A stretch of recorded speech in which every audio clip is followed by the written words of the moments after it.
YSR Congress party హయాంలో రాష్ట్రంలోని ప్రజలు ఎంత సంతోషంగా ఉన్నారో ఆయన ఏదో ఇందాక ఒక మాట అన్నారు. వాస్తవానికి కేసీఆర్ బాగా పరిపాలన చేశారు అని. కేసీఆర్ బాగా పరిపాలన చేశారా లేదా అనేది పక్కన పెడితే, కేసీఆర్ కుటుంబాన్ని మొత్తం కొడుకు ఒక పదవి, కూతురుకు ఒక పదవి, అల్లుడికి ఒక పదవి ఇచ్చి కుటుంబ పాలన అనేటటువంటి ముద్ర వేయించుకున్నాడు. అలాంటి ముద్ర ఇక్కడ జగన్మోహన్ రెడ్డి గారు లేకుండా, నేను ఒకరిని ముఖ్యమంత్రిగా ఉన్నారు, నా కుటుంబంలోనే మిగతా పదవులు నేను ఇస్తే సబబు కాదు, రాష్ట్ర ప్రజలు హర్షించరు అని చెప్పేసి ఆయన ఉంటే, తల్లిని పక్కన పెట్టాడు, చెల్లిని పక్కన పెట్టాడు. వీళ్ళు చేసేటటువంటి ప్రచారాన్ని ప్రజలు అసహించుకుంటా ఉన్నారు.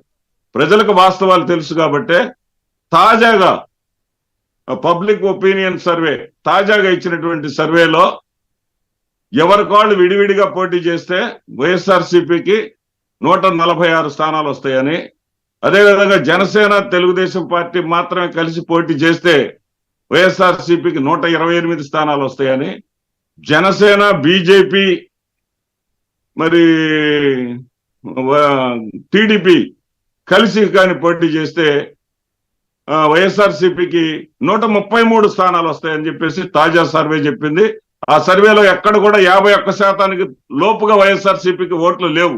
ఎందుకు లేవంటే, టీడీపీ హయాంలో సామాజిక పింఛన్లు ఇచ్చింది 5 ఏళ్ల హయాంలో ఇచ్చింది 62,000 రూపాయలండి. 5 ఏళ్ల హయాంలో జగన్మోహన్ రెడ్డి గారు ముఖ్యమంత్రి అయిన తర్వాత ఈ 5 ఏళ్ల హయాంలో ఇచ్చింది 1,47,000 అండి. ప్రజలు తేడా చూసుకుంటారు కదండి. ఎవరు ప్రజలకి సొమ్ములు ఇచ్చారు, ఎవరు ప్రజల్ని ఆదరించారు అనేది రాష్ట్ర ప్రజలు గమనిస్తారు కదా. దాని ప్రకారమే ప్రజాక్షేత్రంలో ఎవరున్నారనేది అందరికీ తెలుసు. వీళ్ళు మౌత్ పబ్లిసిటీ 12,000 రూపాయలు నెల జీతం ఇచ్చి 35,000 మందిని, 3,500 మందిని బస్ స్టాండ్ల దగ్గర, టీ స్టాండ్ల దగ్గర తిప్పుతా ఉన్నారంటే, తెలుగుదేశం పార్టీ వాళ్ళు గెలుస్తోంది హైప్ ఇస్తూ ప్రచారం చేయించుకుంటున్నారంటే వాళ్ళ దౌర్భాగ్య పరిస్థితి ఏంటో ఇక్కడ కనపడతా ఉంది. ప్రజల మైండ్ సెట్ ను మార్చలేరు.